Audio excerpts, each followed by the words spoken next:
தமிழகத்திலே எங்களுடைய வெற்றி வாய்ப்பு இல்லாமல் இருந்திருக்கலாம். ஆனால் மத்தியிலே அமைந்திருப்பது எங்களுடைய ஆட்சி. நேற்று கோயம்புத்தூரிலே முப்பெரும் விழா நடத்தி திராவிட முன்னேற்ற கழகமும் அவர்களுடன் கூட்டணியில் இருப்பவர்களும் மீண்டும் 26 எப்படியாவது ஆட்சியை பிடிப்போம் என கனவு கண்டு கொண்டிருக்கிறார்கள். நீங்கள் வெற்றி பெற செய்யுங்கள். நாங்கள் உங்களுக்கு குறிப்பாக நீட்டு வாக்குறுதி மற்ற வாக்குறுதிகளை எல்லாம் கொடுத்திருக்கிறாங்க.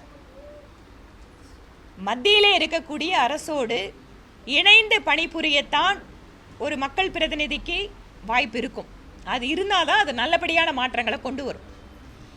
40 பேர் நாங்கள் ஜெயிச்சிட்டோம், நீங்கள் பாராளுமன்றத்தில் உங்களை நாங்கள் எப்படி பண்ணுறோம் பாருங்க அப்படிங்கிற மனோபாவம் வாக்களித்த மக்களுக்கு உண்மையாக அது இருக்க முடியாது, நன்மை செய்ய முடியாது. கோயம்புத்தூரில் 10 எம்எல்ஏக்கள் நாங்கள் ஜெயித்தோம். மாநில அரசுக்கு அதில் வருத்தம் இருந்தால் கூட நாங்கள் எங்களோட பணிகளை செய்கிறதுல ஒத்துழைப்பு கொடுக்கணும். அதுதான் ஒரு நல்ல மாநில அரசினுடைய ஒரு பங்களிப்பாக இருக்க முடியும். அதனால் 40 எம்பிக்கள் இந்தி கூட்டணிக்கு கிடைத்திருந்தாலும் கூட மத்திய அரசை எதிர்ப்பதிலே பிரதமர் நரேந்திர மோடி அவர்களுக்கு எப்படி நாங்கள் எதிராக செயல்படுகிறோம் பாருங்கள் என்று சவால் விடுக்கின்ற துணியிலே இல்லாமல் தமிழகத்தினுடைய நன்மைகளுக்காக, தமிழக மக்களுடைய நன்மைகளுக்காக நாம் அத்தனை பேரும் தேர்தலிலே போட்டியாளர்கள். வெற்றி பெற்றதற்கு பின்பாக வாக்களித்த மக்களுக்கு எப்படி நன்மை செய்ய போகிறோம் என்றுதான் நம்முடைய குணம் இருக்க வேண்டுமே தவிர உங்களை என்ன செய்கிறோம் பார் என்கின்ற மனோபாவம் மக்களுக்கு உதவி செய்யாது. அதனால் இந்த எண்ணத்தை, போக்கினை மாநிலத்தினுடைய முதல்வர் அவர்கள் தயவு செய்து மாற்றிக்கொள்ள வேண்டும் எனவும் நாங்கள் கேட்டுக்கொள்கிறோம். இந்த தொங்குநாடு மக்கள் தேசிய கட்சி அவங்க என்ன சொல்றாங்கன்னா 40க்கு 40 நாங்கள் வெற்றி பெற்றுட்டோம், மோடி தரிசனம் தந்தார் என்ன தரலினா என்ன, 2026 234 தொகுதியை நாங்கள் கைப்பற்றுவோம் அப்படின்னு.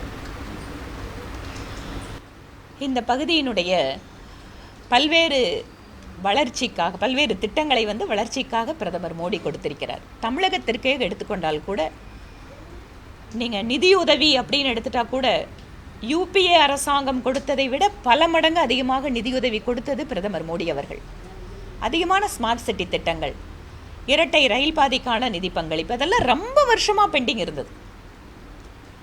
நீங்கள் கோயம்புத்தூரை எடுத்துட்டா கூட இங்கே இருக்கக்கூடிய மோட்டார் பம்ப் செட்டுக்கு என்று மத்திய அரசினுடைய சிறப்பு நிதி உதவி, இராணுவ தளவாட உற்பத்தி கேந்திரமாக கோயம்புத்தூரை மாற்றுறதுல இன்றைக்கு நிறைய நம்முடைய பகுதியினுடைய சிறு குறு தொழில் நிறுவனங்கள் அதற்கான வாய்ப்பை பெற்றிருக்கிறார்கள். இருக்குது பிரச்சனை சிறு குறு தொழில் நிறுவனங்களுக்கு இங்கே இருக்கா? இருக்குது. இது ஏதோ மத்திய அரசு மட்டுமே அவங்களுக்கு தீர்வு கொடுக்க முடியுமா? இல்லை. இங்கே மின் கட்டண உயர்வு அவர்களுடைய கழுத்தை நெரிச்சிட்டு இருக்கு. கடுமையான மின் கட்டண உயர்வு, சொத்து மதிப்பு உயர்வு, பத்திரப்பதிவு உயர்வு, பால் விலை உயர்வு என ஒவ்வொரு நாளும் மக்களை கசக்கி பிழிகின்ற அரசாக இந்த மாநில அரசு இருக்கு. இதற்கெல்லாம் எப்படி மக்களுக்கு தீர்வு கொடுக்கணுங்கிறத விட்டுட்டு பிரதமர் மோடி அவர்கள் தரிசனம் கொடுத்தால் என்ன, கொடுக்கலன்னா ஒரு நாட்டோட பிரதமர் அவர் எல்லா மாநிலத்துக்கும் வரணும். ஒரு நாட்டினுடைய பிரதமர் இங்க இருக்கிற ஒவ்வொரு குடிமகனுக்கும் அவர் பிரதமர் தான். அதனால் உங்களுக்கு அரசியல் ரீதியாக பிடிக்கணுங்கிறதுக்காக பிரதமர் மோடி தமிழ்நாட்டுக்கு வந்தா என்ன, வரலன்னா என்ன, அப்படி இல்லைங்க. பிரதமர் மோடி அவர்கள் தமிழகத்திற்கு வரும்போதெல்லாம் கோடிக்கணக்கான ரூபாய் திட்டங்களோடு இங்கே வருகிறார். அவர் எந்த ஒரு தடவை நீங்கள் வெறும் கையோடு வந்தார்? ஒவ்வொரு தடவை வரும்போதும் இங்கே திட்டத்தை கொடுக்க வர்றாரு. தமிழ்நாடு எத்தனை பலன் பெற்றிருக்கு.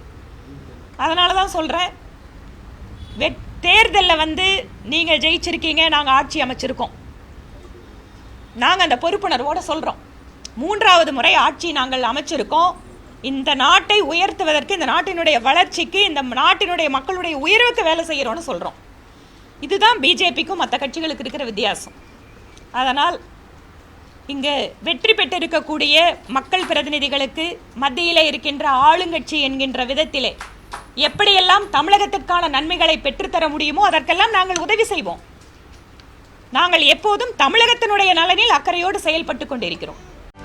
செய்திகளை உடனுக்குடனும் துல்லியமாகவும் தெரிந்து கொள்ள சப்ஸ்கிரைப் பண்ணுங்க.